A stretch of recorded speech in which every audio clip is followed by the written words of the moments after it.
اور اگر ہو سکے تو سحری کے سجدوں کی بھی عادت ڈال لو. اس وقت رحمتیں اترتی ہیں، رزق بٹتا ہے، کرم نوازیوں کا نور اترتا ہے. یہ جو آپ کہتے ہیں گھر میں ٹینشن بہت ہے، پریشانیاں بہت ہیں، مسائل بہت ہیں، اپنے بھی دشمن ہو گئے، شریکہ برادری نے مار دیا، کتنے مسائل ہیں. آپ سجدے تہجد کے ادا کرنے شروع کر دیں، روح کو قرار آ جائے گا، باطن کو چین آ جائے گا. ایک روایت میں آتا ہے حدیث پاک میں کہ جب سحری کا وقت ہوتا ہے تو شوہر اٹھتا ہے اور اپنی بیوی کو کہتا ہے اللہ کی بندی تو بھی اٹھ اور اللہ کے حضور سجدہ ریزی کریں. سارے دن کی تھکی ہوئی خاتون اٹھ نہیں پاتی تو وہ خیر وضو کر کے واپس جب آتا ہے تو چلو میں تھوڑا سا پانی لے آتا ہے اور اپنی بیوی کے چہرے پہ چھڑک دیتا ہے اور مصلی بچھا کے نماز پڑھنے لگ جاتا ہے. تو بیوی اٹھتی ہے، دیکھتی ہے کہ میرا شوہر نماز پڑھ رہا ہے تو اس کو بھی خیال آتا ہے، تو وہ بھی اٹھتی ہے، وضو کرتی ہے، شوہر کے قریب مصلی بچھا کے وہ بھی نماز پڑھنے لگ جاتی ہے. سحری کا وقت ہے، نیم اندھیرا ہے، کوئی دیکھنے والا نہیں. کبھی شوہر سجدے میں ہے، کبھی بیوی قیام میں ہے، کبھی وہ رکوع میں ہے، کبھی یہ قومے میں ہے، کبھی وہ جلسے میں ہے. دونوں اللہ کے حضور سجدہ ریزیاں کر رہے ہیں. حدیث پاک میں آتا ہے دونوں کو دیکھ کے رب مسکرا رہا ہوتا ہے. اپنی شان کے مطابق اللہ خوش ہو رہا ہوتا ہے کہ میرا بندہ اور میری دہلیز کی باندی کس قدر میرے حضور سجدہ ریزیاں کر رہے ہیں. اور یہ اللہ تعالیٰ کی رضا کی دلیل ہوتی ہے. کسی نے واصف علی واصف مرحوم سے پوچھا تھا کہ آپ کو کیسے پتہ چلے گا کہ میری نماز قبول ہو گئی ہے؟ تو کہا ایک نماز کے بعد جب دوسری عطا ہو جائے تو سمجھ لو پہلی قبول کر لی گئی. تو یہ سعادت مند لوگ ہیں جو 5 گانا نماز شعار زندگی رکھتے ہیں اور ان کی نماز قضا نہیں ہونے پاتی. خوش نصیب لوگوں کا یہ مقسوم ہے اور بد نصیب لوگوں کو یہ سزا کے طور پہ اللہ کے حضور حاضر ہونے سے محروم کر دیا جاتا ہے. اور وہ سمجھتے ہیں ہم نہیں پڑھتے. میں کہتا ہوں تم کون ہو نہ پڑھنے والے؟ وہ تمہیں اپنے در پہ بلاتا ہی نہیں، توفیق ہی نہیں نصیب ہوتی. وہ پرانے زمانے میں جب بڑی گہما گہمی ہوا کرتی تھی لاہور ریلوے اسٹیشن پر، تو لوگ جب آیا کرتے تھے تو کلی بھر کے ان کا سامان تھام لیتے اور جہاں ان کو جانا ہوتا وہاں پہنچا دیتے. تو ایک صاحب اترے تو ایک بوڑھے کلی نے سامان پکڑ لیا. تو جب اسٹیشن سے باہر آئے تو سامنے نوری مسجد پڑتی ہے. تو اس کے قریب پہنچ کر اس نے کہا کہ میکلوڈ روڈ پہ جانا تھا، تو کہا میری نماز اثر ابھی رہتی ہے تو تم سامان کے پاس رکو میں نماز پڑھ لوں.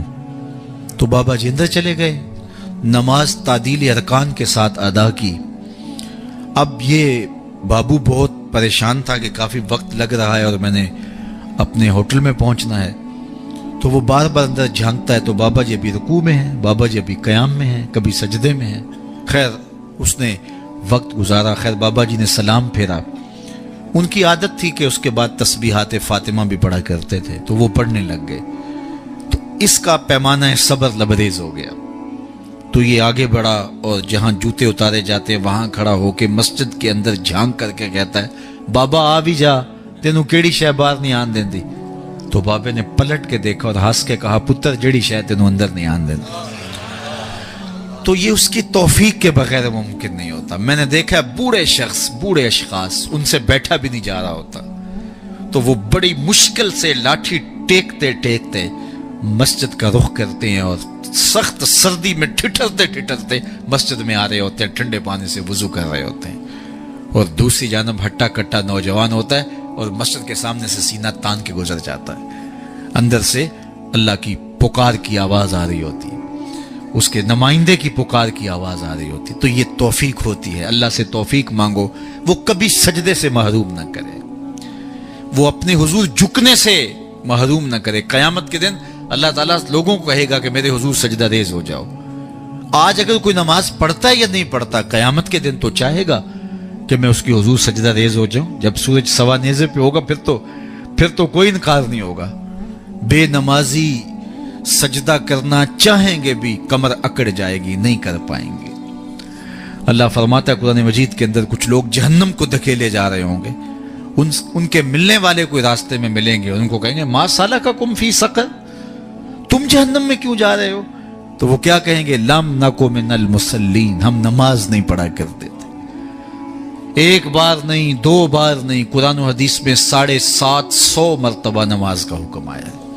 یار ایک بات میں آپ کو کہوں، ہمارے خطبہ کہتے ہیں نا کہو سبحان اللہ، تو سامعین نہ کہیں تو وہ ناراض ہو جاتے ہیں، کوئی مذاق کر دیں گے پھر سخت غصے میں آ جائیں گے، کئی تو ناراض ہو کے تقریر چھوڑ دیتے ہیں کہ میں تمہارے پاس آیا ہوں تم زور سے سبحان اللہ بھی نہیں کہتے۔ تو 3 مرتبہ 2 مرتبہ 4 مرتبہ ایک مکرر ایک بات کہے اور آپ نہ مانیں یا میں نہ مانوں تو وہ ناراض ہو جاتا ہے، اور میرا رب ایک بار نہیں 750 مرتبہ کہہ رہا ہے۔ نماز کا حکم اللہ اور اس کے رسول کی جانب سے 750 مرتبہ ہے۔ کتنا ڈھیٹ پنا ہے کہ بندہ پھر بھی اللہ کے حضور سجدہ ریزی کی توفیق نہ پائے، اور وہ کس طرح جو ہے وہ ڈٹائی کے ساتھ اپنی زندگی گزار دے۔